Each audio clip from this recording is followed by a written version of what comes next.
शिक्षक साथियों, इस वीडियो में हम देखेंगे एजुकेशन पोर्टल 3.0 पर आपने छात्रों की प्रोफाइल अपडेट की और सैंक्शन अथॉरिटी को सेंड कर दी। छात्रों की स्कॉलर सैंक्शन भी हो गई और छात्रों की जो छात्रवृत्ति है उनके अकाउंट में भेज दी गई है। वन क्लिक के माध्यम से अभी पहले चरण की छात्रवृत्ति छात्रों के अकाउंट में भेज दी गई है। अब हमने देखा कि कुछ छात्रों की जो छात्रवृत्ति है वह फेल हो गई, उनके बैंक अकाउंट गलत होने के कारण या किसी अन्य कारण से छात्रवृत्ति फेल हो गई है। अब आपको क्या उन छात्रों की छात्रवृत्ति हेतु प्रोफाइल फिर से अपडेट करनी होगी या उनके सिर्फ बैंक अकाउंट अपडेट करेंगे, उस जानकारी को हम यहाँ पर देखेंगे। अब छात्रों के बैंक अकाउंट किस प्रकार से अपडेट करेंगे, तो आप किसी भी ब्राउज़र पर सर्च करें एजुकेशन पोर्टल 3.0। जैसे आप सर्च करते हैं पहला ऑप्शन यहाँ पर शो होता है, इस पर आप क्लिक करेंगे। इस पर जैसे ही क्लिक करते हैं तो एजुकेशन पोर्टल 3.0 को लॉगिन करने के लिए ऑप्शन उपलब्ध होता है। यहाँ पर यूजर नेम में आप विद्यालय का डाइस कोड लिखें, डाइस कोड के साथ जो पासवर्ड है उस पासवर्ड को लिखें, कैप्चा फिल करें और लॉगिन पर क्लिक कर दें तो एजुकेशन पोर्टल 3.0 लॉगिन हो जाता है। लॉगिन के पश्चात हम देखते हैं कि आप छात्रों के बैंक अकाउंट अपडेट किस प्रकार से करेंगे। जैसे ही आप एजुकेशन पोर्टल 3.0 को लॉगिन करते हैं, लेफ्ट साइड में देख रहे हैं आप ऑप्शन, आप देखना चाहते हैं जो छात्रवृत्ति सैंक्शन हुई है या छात्रों के अकाउंट में छात्रवृत्ति भेजी गई है, तो किन छात्रों की छात्रवृत्ति उनके अकाउंट में सक्सेसफुली भेज दी गई है, किन छात्रों के बैंक अकाउंट फेल हुए हैं, वह जानकारी देखने के लिए आपको यहाँ क्लिक करना होगा स्कीम मैनेजमेंट। स्कीम मैनेजमेंट पर आप क्लिक करते हैं। अब यहाँ देख रहे हैं आप ऑप्शन जो नए ओपन हुए हैं, चौथे नंबर पर डिपार्टमेंटल स्कीम, इस ऑप्शन पर आप क्लिक करेंगे। पहला ऑप्शन शो हुआ है forward to sanction authority, sanction scholarship status और sanction scholar scheme wise status report. आप सभी छात्रों की सभी स्कीम की छात्रवृत्ति देखना चाहते हैं कि सभी छात्रों के अकाउंट में छात्रवृत्ति पहुंच गई है या कुछ छात्रों के बैंक अकाउंट फेल हो गए हैं। यदि कुछ छात्रों के बैंक अकाउंट फेल हो गए हैं तो उनके बैंक अकाउंट आप अपडेट किस प्रकार से करेंगे। यहाँ सिर्फ आपको बैंक अकाउंट अपडेट करना है, उनकी प्रोफाइल फिर से आपको अपडेट नहीं करना है। तो हम देखते हैं जो छात्रों की छात्रवृत्ति की स्थिति है, क्या उनके अकाउंट बैंक अकाउंट में सक्सेसफुली स्थानांतरित हुई है या फेल हुई है। इसके लिए आपको यहाँ क्लिक करना होगा sanction scholarship scheme wise status report, इस पर आप क्लिक करेंगे। जैसे ही क्लिक करेंगे नया पेज ओपन होगा। यहाँ देखें आप अकादमिक ईयर आपको सेलेक्ट करना है, तो 2025-26 के स्कॉलरशिप रिपोर्ट आप देखना चाहते हैं 2025-26 यहाँ पर सिलेक्ट करेंगे। डिपार्टमेंटल स्कीम नेम यहाँ आप ऑल सेलेक्ट रहने दें, ऑल सेलेक्ट रहने देते हैं तो यहाँ सभी छात्रों की सूची ओपन होगी। प्रत्येक स्कीम, सभी स्कीम के अंतर्गत जो छात्र हैं उनकी जानकारी यहाँ पर प्रदर्शित होगी। तो ऑल सेलेक्ट रहने दें और सर्च पर क्लिक कर दें। सर्च पर जैसे ही क्लिक करेंगे तो यहाँ सभी छात्रों की सूची ओपन होगी, जिन छात्रों के बैंक अकाउंट में छात्रवृत्ति भेज दी गई है या जिन छात्रों के बैंक अकाउंट फेल्ड हो गए हैं या अन्य कारण है जिस कारण से छात्रों के बैंक अकाउंट में छात्रवृत्ति नहीं भेजी गई है, वह सभी कारण उस सूची में प्रदर्शित होंगे। तो वह सूची ओपन होगी, वहाँ पर हम देखते हैं छात्रवृत्ति से संबंधित जानकारी और जिन छात्रों की छात्रवृत्ति फेल हो गई है उनके बैंक अकाउंट अपडेट आप किस प्रकार से करेंगे, वह जानकारी भी यहाँ पर हम देखेंगे। तो यहाँ पर छात्रों की सूची ओपन हुई है। अब आप देख रहे हैं रिकॉर्ड पर पेज। यदि आपके विद्यालय में 50 से अधिक विद्यार्थी दर्ज हैं, सभी छात्रों की जानकारी देखना चाहते हैं, तो यहाँ आप संख्या सेलेक्ट कर लें। जैसे हम सेलेक्ट करते हैं 250, तो यहाँ पर आपके विद्यालय में जो छात्र दर्ज हैं सभी छात्रों की जानकारी यहाँ पर शो होगी।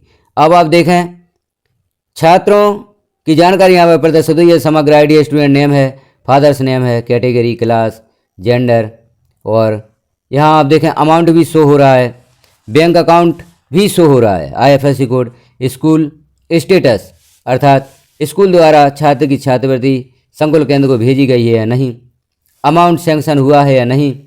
और आप देखें यहाँ पर पेमेंट स्टेटस, जो पेमेंट स्टेटस है छात्र के बैंक अकाउंट में पेमेंट पहुंची है या नहीं। तो आप देख रहे हैं यहाँ पर पेमेंट सक्सेसफुली यहाँ पर सभी छात्रों के बैंक अकाउंट में राशि भेज दी गई है। यदि किसी छात्र का बैंक अकाउंट गलत है और यदि उसकी स्कॉलर फेल हो जाती है तो इसी कॉलम में आपको जानकारी प्रदर्शित होगी कि छात्र का बैंक अकाउंट में छात्रवृत्ति फेल्ड हो गई है, अर्थात छात्र का बैंक अकाउंट गलत था या बंद था, इस कारण से छात्र के बैंक अकाउंट में छात्रवृत्ति नहीं पहुंची है, तो इसी कॉलम में वह जानकारी प्रदर्शित होगी। या अन्य कोई कारण, जैसे हम यहाँ पर एक कारण और देखते हैं जो आपको यहाँ पर प्रदर्शित हो सकता है। यहाँ चूँकि सभी छात्रों के बैंक अकाउंट में छात्रवृत्ति भेज दी गई है, तो पेमेंट सक्सेसफुली यहाँ पर प्रदर्शित हो रहा है। अब आप यहाँ देख रहे हैं पेमेंट ऑर्डर नॉट क्रिएटेड।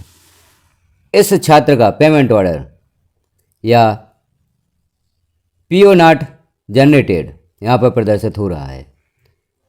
अब इस छात्र का पेमेंट ऑर्डर क्रिएटेड नहीं किया गया, हो सकता है इस छात्र की प्रोफाइल में कोई जानकारी गलत हो, इसलिए इस छात्र का पेमेंट ऑर्डर नॉट क्रिएटेड किया गया है। अब हम देखते हैं यदि यहाँ पर आपको प्रदर्शित होता है किसी छात्र का बैंक अकाउंट गलत था और छात्रवृत्ति बैंक अकाउंट में नहीं पहुँची है, छात्रवृत्ति फेल हो गई है, तो आप क्या करेंगे। जैसे इसी छात्र को हम देखते हैं जिसका पेमेंट ऑर्डर नॉट जनरेटेड प्रदर्शित हुआ है। यदि यहाँ पर प्रदर्शित होता है कि पेमेंट फेल्ड, तो आप क्या करेंगे। इस छात्र की समग्र आईडी आप यहाँ से कॉपी कर लें या लिख लें। छात्र की समग्र आईडी लिख लेते हैं या कॉपी कर लेते हैं। अब इस छात्र का बैंक अकाउंट आपको अपडेट करना है, तो किस प्रकार से करेंगे। तो यहाँ हम होम पर पुनः क्लिक करेंगे। होम पर पुनः क्लिक करते हैं आप, तो सभी ऑप्शन फिर से ओपन होते हैं। अब स्टूडेंट डायरेक्टरी को आप क्लिक करें।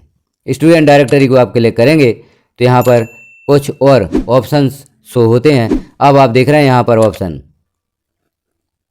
6वें नंबर पर ऑप्शन है अकाउंट डिटेल अपडेट। इस ऑप्शन पर आप क्लिक करेंगे। छात्र का बैंक अकाउंट आप फिर से अपडेट करना चाहते हैं, तो इस ऑप्शन पर आप क्लिक करेंगे। तो यहाँ देख रहे हैं आप छात्र की समग्र आईडी आपको लिखना है। तो आपने यदि लिखी है तो छात्र की समग्र आईडी यहाँ पर लिख दें और कॉपी की है तो पेस्ट कर दें। यहाँ पर समग्र आईडी लिखने के पश्चात या पेस्ट करने के पश्चात सर्च पर आप क्लिक करेंगे। सर्च पर जैसे ही क्लिक करेंगे तो छात्र की यहाँ पर जानकारी ओपन होगी। नीचे आप देख रहे हैं बैंक अकाउंट से संबंधित जानकारी है। छात्र का बैंक अकाउंट दिया गया है, IFSC कोड है, बैंक नेम है, ब्रांच नेम। अब यहाँ एंटर अकाउंट नंबर और enter confirm bank account number और एंटर अकाउंट होल्डर नेम, इतनी जानकारी यहाँ पर दी गई है। अब आप छात्र का बैंक अकाउंट अपडेट करना चाहते हैं तो बैंक का IFSC कोड लिखें। यहाँ पर आप छात्र का बैंक अकाउंट जो IFSC कोड है वह लिख सकते हैं। जैसे ही आप IFSC कोड लिखते हैं तो बैंक नेम यहाँ पर स्वतः ही सर्च हो जाता है। ब्रांच नेम यहाँ पर सर्च हो जाता है। यहाँ आपको बैंक अकाउंट दोबारा से लिखना है, तो बैंक अकाउंट आप फिर से लिखेंगे और यह जो बैंक अकाउंट है एक बार और लिखेंगे। जो enter confirm bank account number है यहाँ पर लिखेंगे और एंटर अकाउंट होल्डर नेम। जिस व्यक्ति का खाता है, यहाँ विद्यार्थी का खाता भी हो सकता है या उनके अभिभावक का बैंक अकाउंट हो सकता है, तो जिसका बैंक अकाउंट है अकाउंट होल्डर का नेम आप यहाँ पर लिखेंगे। अपडेट पर आप क्लिक कर देंगे तो छात्र का बैंक अकाउंट अपडेट हो जाता है। अब यहाँ आपको छात्र की जो प्रोफाइल है वह पुनः अपडेट नहीं करनी है, क्योंकि प्रोफाइल आप पहले ही अपडेट कर चुके हैं। सिर्फ यहाँ पर आपको छात्र का बैंक अकाउंट अपडेट कर देना है। बैंक अकाउंट आप अपडेट कर देंगे। जैसे ही द्वितीय चरण की छात्रवृत्ति भेजे जाने का कार्यक्रम होगा या दूसरी बार में जो छात्रवृत्ति भेजी जाएगी, यदि छात्र का बैंक अकाउंट अब आपने सही दिया है, बैंक अकाउंट चालू स्थिति में है, तो छात्र की छात्रवृत्ति इस बैंक अकाउंट में भेज दी जाएगी और छात्रवृत्ति सक्सेस हो जाती है। तो इस प्रकार से आप उन छात्रों की सूची देखेंगे जिन छात्रों की छात्रवृत्ति फेल हो गई है या सक्सेस हो गई है। जिन छात्रों की छात्रवृत्ति फेल हो गई है उनकी समग्र आईडी कॉपी करते हुए यहाँ पर अकाउंट डिटेल अपडेट ऑप्शन से आप इस प्रकार से छात्र की समग्र आईडी दर्ज करते हुए उनकी बैंक अकाउंट अपडेट करेंगे। छात्र की छात्रवृत्ति उनके बैंक अकाउंट में द्वितीय चरण में भेज दी जाएगी। तो जानकारी आपको कैसी लगी कमेंट में एक बार अवश्य बताएं। चैनल पर पहली बार हैं तो चैनल को सब्सक्राइब करना ना भूलें। वीडियो अच्छा लगा हो तो अन्य साथियों में भी शेयर करें, ताकि उन्हें भी यदि इस प्रकार की समस्या हो तो वह भी छात्रों के बैंक अकाउंट अपडेट कर सकें। अन्य जानकारियाँ देखने के लिए चैनल पर विजिट करते रहें। वीडियो को लास्ट तक देखने के लिए आपका धन्यवाद।